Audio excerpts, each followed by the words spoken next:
Welcome to Premath. In this video tutorial, we have got this right triangle ABC, and within this right triangle, we got two additional triangles DBC and ABD, as you can see in this figure. And furthermore, our this line segment AD is 7 units. This line segment DC is 10.2, and this line segment BC is 8.5. And now we are going to calculate this angle X. So before we proceed any further, let me just make it very clear that this figure may not be 100% true to the scale. Just keep in your mind.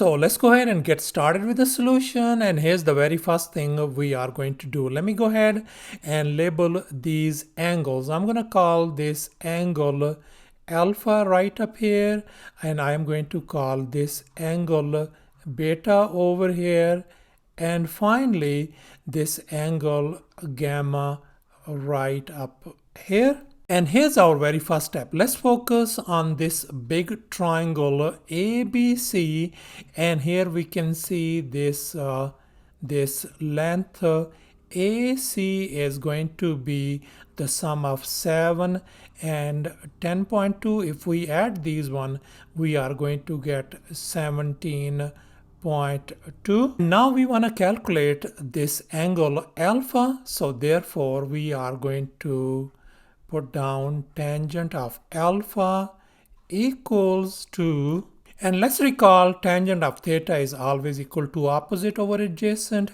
In our case, this side is our opposite and this side is our adjacent. So therefore our tangent of alpha is going to be simply 8.5 divided by 7.2. And now let's divide this one. So tangent of alpha is approximately equal to 0.4942 if you use a calculator. And now we are going to calculate the angle alpha. So alpha equals to tangent inverse of this 0.4942, and if we use a calculator once again, our angle alpha is going to be 26.3 degrees. So thus our angle alpha turns out to be at 26.3 degrees. And here's our next step. Let's focus on this other triangle DBC, and now we are going to calculate this angle beta. So once again we are going to use this tangent. So tangent of beta equals to, in our case, tangent once again equal to opposite over adjacent. In our case, the opposite is 8.5, and this is our adjacent, which is 10.2. So therefore our opposite side is 8.5 divided by 10.2. So thus tangent of beta is going to be, if we divide this one, that is going to be 0.8333.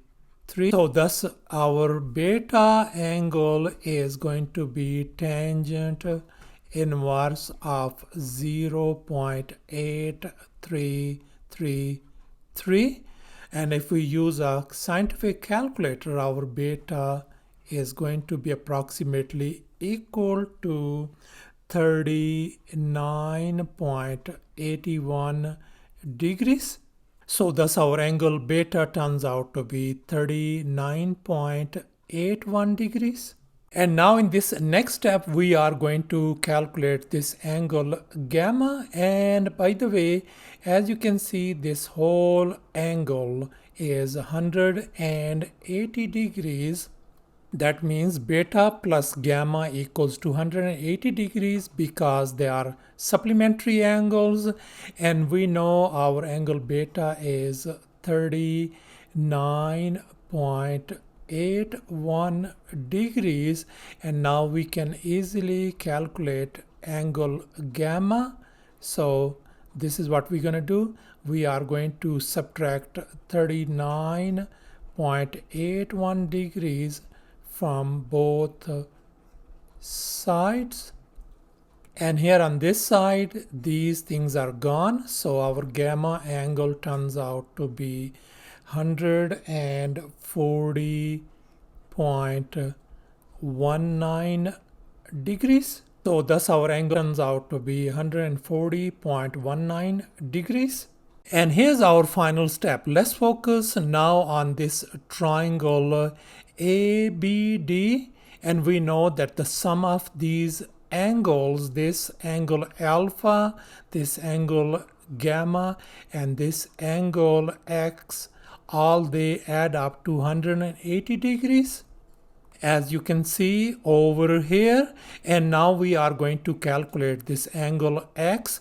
We know our alpha angle is 26.3 degrees, plus our angle gamma is 140.19 degrees, plus X equal to 180 degrees. And now let's go ahead and add these ones, the like terms. So that is going to give us 166.49 degrees plus X equal to 180 degrees. And now let's go ahead and isolate X. So I'm going to subtract 166.49 degrees from this side and 166.49 degrees on this side as well. So here this cancels out, so X turns out to be equal to 13.51 degrees. So this is our angle X. So thus our angle X turns out to be 13.51 degrees, and that is our final answer. Thanks for watching, and please don't forget to subscribe to my channel for more exciting videos. Bye.